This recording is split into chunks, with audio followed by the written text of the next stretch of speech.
The end, tata, bye bye, खत्म। नमस्कार मित्रों, मैं अंकेश आप सभी का स्वागत करता हूं अपने YouTube चैनल सैफरन ट्राइबल में। आशा है आप सभी लोग सकुशल होंगे और आप सभी की मंगल कामनाओं के साथ चलिए शुरू करते हैं आज का ये अंक। दिल्ली में जो चुनाव की सरगर्मी है वो काफी तेज है। 5 फरवरी को वोट डालने वाले हैं और 8 तारीख को नतीजे आएंगे। पर नतीजों से पहले अगर हम दिल्ली के जो पॉलिटिकल सिनेरियो है उसको अगर एनालिसिस करें तो हमें क्लियर दिख रहा है कि जो अरविंद केजरीवाल हैं उनकी नैया डूबती हुई दिख रही है। इस बार ऐसा लग रहा है कि अरविंद केजरीवाल जो दिल्ली में चुनाव है वो बुरी तरीके से हारने वाले हैं। और ये मैं ऐसा क्यों कह पा रहा हूं, ये मेरा अपना आकलन है और जो जमीन पे जो मैंने महसूस किया है, लोगों से बात करके जो मुझे लगा है उससे तो ऐसा ही प्रतीत होता है। क्योंकि मेरे पास जो बिंदु है, जिन बिंदुओं पे मैं बात करने वाला हूं, अगर उस बिंदुओं को एनालिसिस किया जाए तो क्लियर हो जाता है कि जो अरविंद केजरीवाल हैं इस बार इलेक्शन हारने वाले हैं और भी बुरी तरीके से। पर हो सकता है कि आकलन कभी बहुत बार जो होता है गलत भी साबित होते हैं।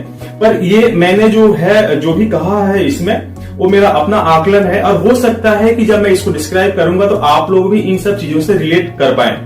तो चलिए देखते हैं।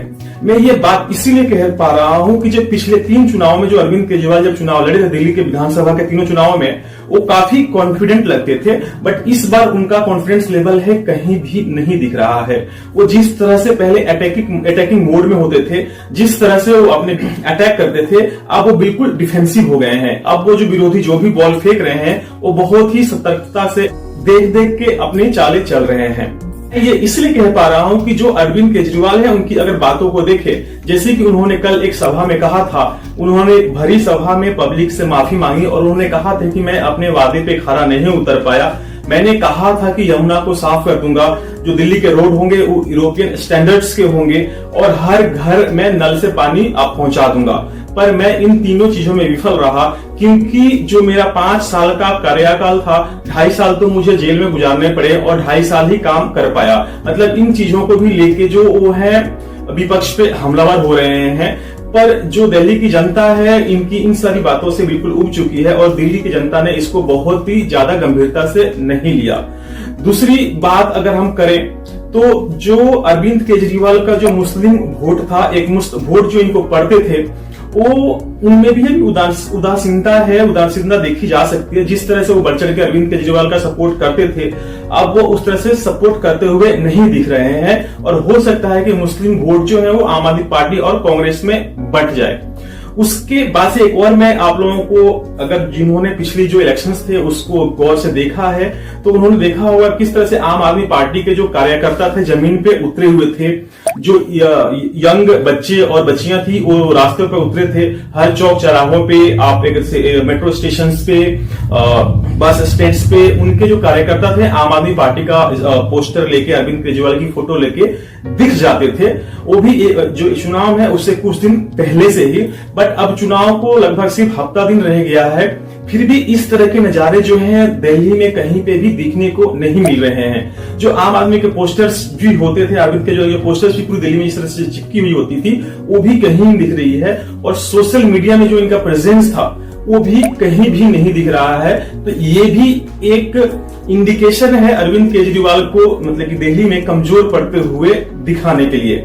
उसके बाद से हम अगर बात करें तो जिस तरह से ऑटो वालों ने और टैक्सी वालों ने जिस तरह से अरविंद केजरीवाल का पिछले तीनों इलेक्शन में जिस तरह से जम के उनकी मदद की थी, जिस उत्साह के साथ हर ऑटो के पीछे अरविंद केजरीवाल की फोटो लगी हुई होती थी और आम आदमी पार्टी की फोटो लगी हुई होती थी, और जिस तरह से जो ऑटो रिक्शा वाले हैं, जिस तरह से जो तिपहिया वाहन चालक हैं, उन लोगों ने अरविंद केजरीवाल का सपोर्ट किया था पिछले तीनों इलेक्शन में, इस इलेक्शन में कहीं से भी उस तरह का सपोर्ट अरविंद केजरीवाल को मिलते हुए नहीं दिख रहा है।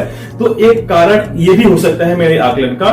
उस पे बाद से हम अगर जाएं तो दिल्ली में जिस तरह से दिल्ली में इस बार जो बरसात हुई थी और बरसातों में जिस तरह से दिल्ली की जो है और इस ड्रेन से वो भर जाते हैं, बजबजा जाते हैं, और उसके कारण से जिस तरह से दिल्ली में जाम लगा, घंटों गाड़ियां जो सड़कों में फंसी रही, ट्रैफिक से फंसी रही, और ड्रेन्स को साफ करने का कोई भी एक तरह से अरविंद केजरीवाल के पास ब्लूप्रिंट नहीं था कि आखिर इसे कैसे कम किया जाए। और वो पहले हमेशा ये कहते थे कि एमसीडी मेरे पास नहीं है, एमसीडी मुझे दे दो। तो पीछे एमसीडी के जो इलेक्शन हुए थे उसमें भी अरविंद केजरीवाल को पूर्ण बहुमत मिला था और उनका मेयर बना था। मेयर बनने के बाद से भी जो दिल्ली का जो प्रॉब्लम था, जहां पे ड्रेन्स हो गए, ड्रेन की साफ सफाई की बात हो गई, जो रेन मैनेजमेंट हो गया, वो उसमें बिल्कुल बुरी तरीके से विफल थे। और जो दिल्ली की जनता है उसने अपनी आंखों से ये देखा है, खुली आंखों से देखा है।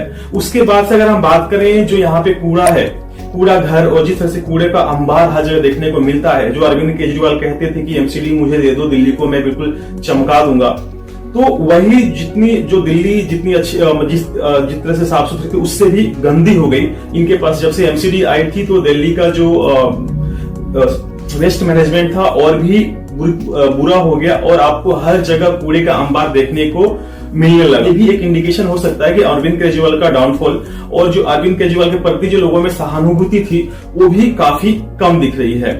उसके बाद से हम अगर बात करें तो दिल्ली के दंगों को लेके यमुना पार में जो दिल्ली में दंगे हुए थे, उस तरफ तो अरविंद केजरीवाल के प्रति जो भी लोगों के बीच में सहानुभूति थी वो बिल्कुल खत्म हो चुकी है और अरविंद केजरीवाल को कहीं से भी सपोर्ट मिलते हुए नहीं दिख रहा है। क्योंकि इस बार दिल्ली के जो दंगे थे वो लोगों के मानस पटल पे उसी तरह से अभी भी है और जिस तरह से अरविंद केजरीवाल की और आम आदमी पार्टी की इन्वॉल्वमेंट इसमें सामने आई थी, उससे भी लोग अभी भुला नहीं पा रहे हैं। दूसरी जो अरविंद केजरीवाल की सबसे बड़ा प्लस पॉइंट होता था, वो प्लस पॉइंट था फ्रीबीज। जिस तरह के अनाउंस अरविंद केजरीवाल इलेक्शंस में करते थे, जैसे कि फ्री बिजली, फ्री पानी, औरतों के लिए जो बसों में, दिल्ली के बसों में फ्री का यात्रा जो था, तो जिस तरह की ये प्रॉमिस कर रहे हैं उससे ज्यादा जो प्रॉमिस है यहाँ की विपक्षी पार्टियां, मुख्य विपक्षी पार्टियां हैं जैसे बीजेपी होगी और कांग्रेस, उनसे ज्यादा का वादा जो दिल्ली वाले हैं उनसे कर रहे हैं। जैसे कि अरविंद केजरीवाल ने कहा कि हम 2100 रुपए हर महिला को देंगे, तो बीजेपी और कांग्रेस भी इसमें पीछे नहीं रही और उन्होंने भी अनाउंस कर दिया कि हम 2500 रुपए देंगे, यानी 400 रुपए ज्यादा।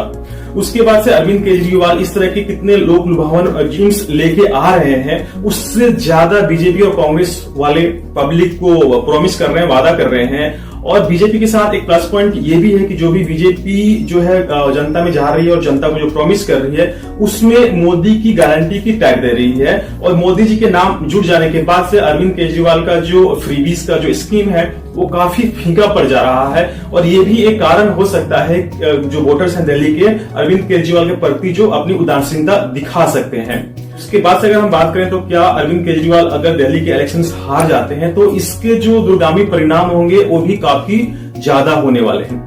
क्योंकि अरविंद केजरीवाल जो दिल्ली के एमसीडी में भी बने हुए हैं उनको बहुत ही थिन मेजोरिटी मिली हुई है और अगर वो दिल्ली की इलेक्शंस हार जाते हैं, अपनी विधानसभा के इलेक्शन हार जाते हैं, तो एमसीडी में भी बीजेपी को आने का चांसेस बहुत ज्यादा बढ़ जाता है कि बीजेपी जैसे भी तैसे करके एमसीडी में भी अपना मेयर नियुक्त कर सकती है। और सिर्फ इसका इम्पैक्ट दिल्ली में ही नहीं होगा, एक तरह से देखा जाए तो चंडीगढ़ के जो म्युनिसिपल कॉर्पोरेशन है वहां पे भी आम आदमी पार्टी का ही मेयर है। बट अगर अरविंद केजरीवाल दिल्ली में कमजोर पड़ते हैं और इनकी सरकार यहां से जाती है तो ऐसा भी हो सकता है कि चंडीगढ़ का जो मेयर है वो बीजेपी का ही हो। क्योंकि बीजेपी जब अगर अरविंद केजरीवाल जैसे ही इलेक्शंस दिल्ली में हारते हैं उसके बाद बीजेपी काफी हमलावर होने वाली है और अरविंद केजरीवाल को कैसे भी ये लोग आराम से बैठने नहीं देंगे। तो आप लोगों ने देखा कि किस तरह से जो क्या क्या पॉइंट्स मैंने गिनाए आप लोगों की अरविंद केजरीवाल के जो कमजोर पड़ने के जो आसार, तो जिन जिन बिंदुओं को मैंने आप लोगों के समक्ष रखा और जिसका मैंने डिस्क्रिप्शन आप लोगों को दिया, हो सकता है कि आप लोगों के साथ ये मेल ना खाता हो, तो आप लोगों को इसके बारे में क्या कहना है, क्योंकि इलेक्शन में सिर्फ हफ्ता दिन ही रह गए हैं और इस बिंदुओं पे आपका क्या कहना है आप लोग कमेंट बॉक्स में जाके कमेंट करके जरूर बताइएगा कि क्या मेरा आकलन सही है या गलत है। तब मैं प्रतीक्षा करूंगा आप लोगों के कमेंट्स का। तब तक के लिए मैं लेता हूं आप लोगों से विदा और मिलता हूं अगले अंक में। बहुत बहुत धन्यवाद अंत तक देखने के लिए। जय श्री राम।